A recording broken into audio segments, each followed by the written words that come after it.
Assalamualaikum warahmatullahi wabarakatuh. Perkenalkan, nama saya Zikri Adam dengan NIM 415200103. Di sini saya akan menjelaskan untuk mata kuliah pemrograman web 1. Di sini ada tugas pertemuan 7, buatlah sebuah video tutorial mengenai JSON JavaScript. Baik, di sini saya akan menjelaskan pengertian JSON JavaScript. Apa itu JSON?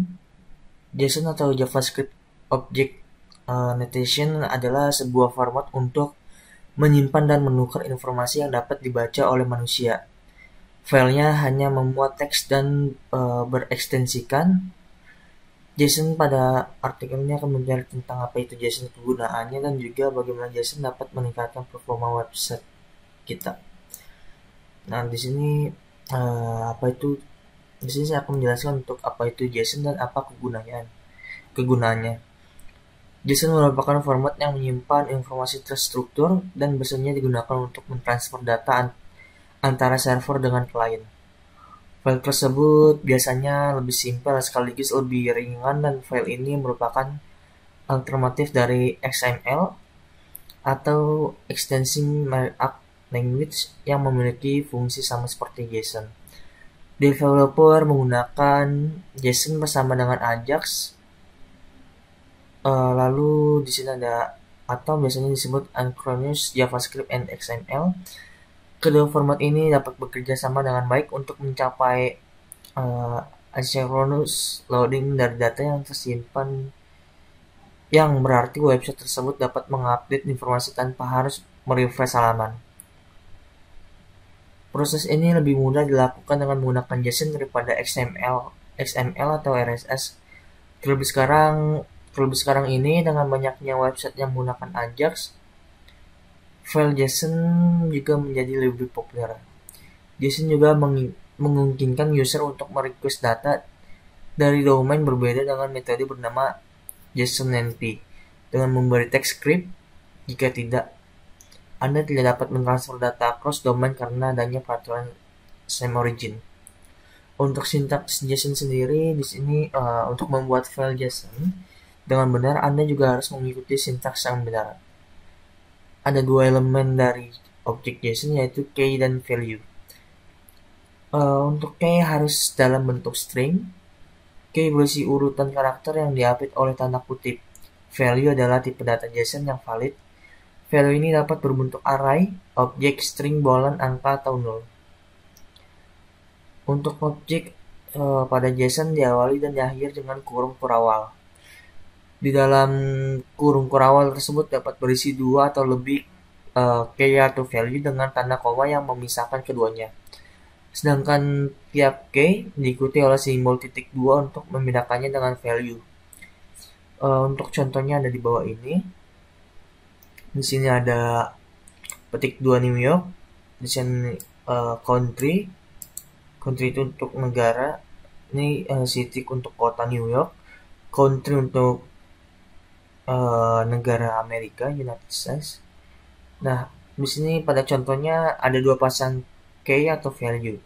City dan country adalah key, sedangkan New York dan United States adalah value. Lalu di sini ada jenis-jenis value. Yang pertama ada array. Array adalah kumpulan value yang berurutan. Array diawali dan diakhiri oleh kurung siku, dan tiap value di dalamnya dipisahkan oleh tanda koma. Value array dapat berisikan objek JSON, yang berarti bahwa array menggunakan konsep pasangan key atau value yang sama. Contohnya seperti ini.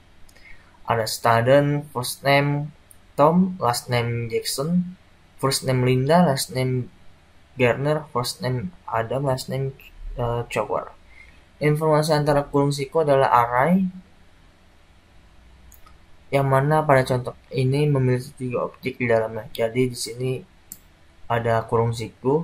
Di dalam kurung siku ini diisikan ada 3 objek, yaitu ada Tom, Linda, Adam. Nah, di sini 3 objek ini ada first name sama last name.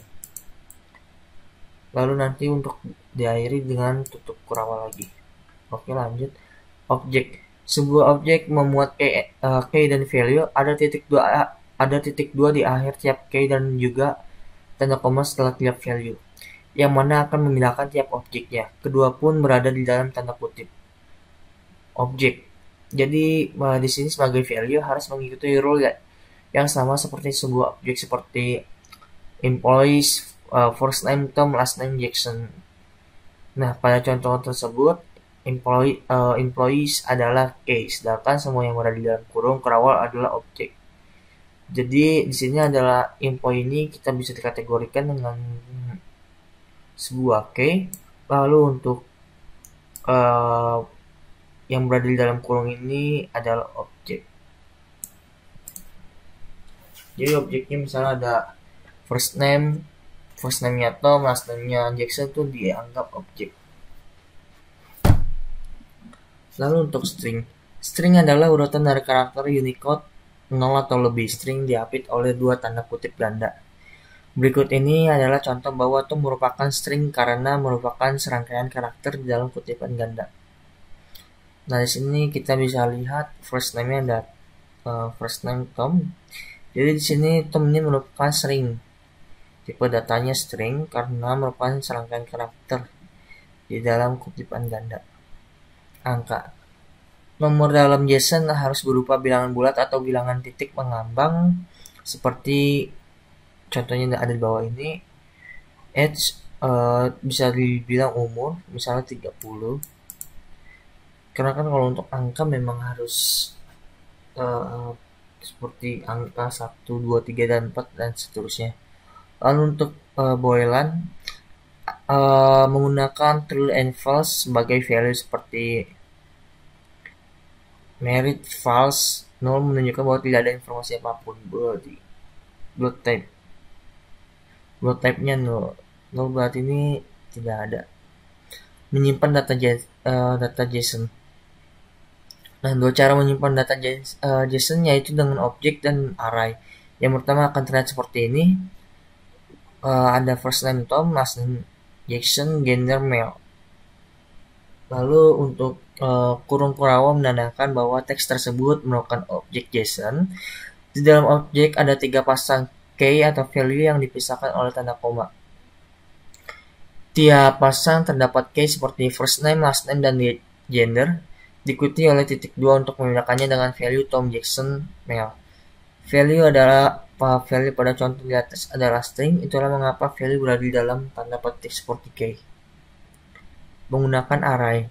Salah satu cara lain untuk menyimpan data JSON adalah menggunakan array. Lihat contoh berikut. Nah, di sini ada contoh first name, last name, gender male, hobi, football, reading, swimming. Nah, yang membedakan dari metode sebelumnya adalah sepasang key atau value diurutkan keempat, hobi. Nah, hobi ini adalah key dengan beberapa value yang mengikuti seperti football, reading, swimming di dalam kurung siku yang menandakan bahwa value tersebut merupakan array. Baik, ini akan sangat berguna apabila didampingi dengan JSON NP untuk mengatasi isu cross-domain. Proses ini dapat dilakukan dengan menggunakan callbacks yang mana akan merequest item tertentu di array tanpa harus mengalami error same origin. Untungnya array juga mendukung for loop yang memungkinkan Anda untuk menjalankan command rekursif untuk mencari beberapa data sehingga prosesnya menjadi lebih cepat dan efektif. Kesimpulan. Kesimpulan dari JSON merupakan tools serbaguna untuk menukar data. JSON pun memiliki beberapa keuntungan. Yang pertama dapat memuat informasi secara asinkron sehingga website lebih responsif dan dapat menangani aliran data dengan lebih mudah. Yang kedua, dapat menggunakan untuk mengatasi isu cross-domain saat bertukar data dari situs lain. Yang ketiga, JSON lebih simpel dan lebih ringan dari XML. Nah, jadi untuk penjelasan mengenai JSON cukup sekian, kurang lebihnya mohon maaf. Wassalamualaikum warahmatullahi wabarakatuh.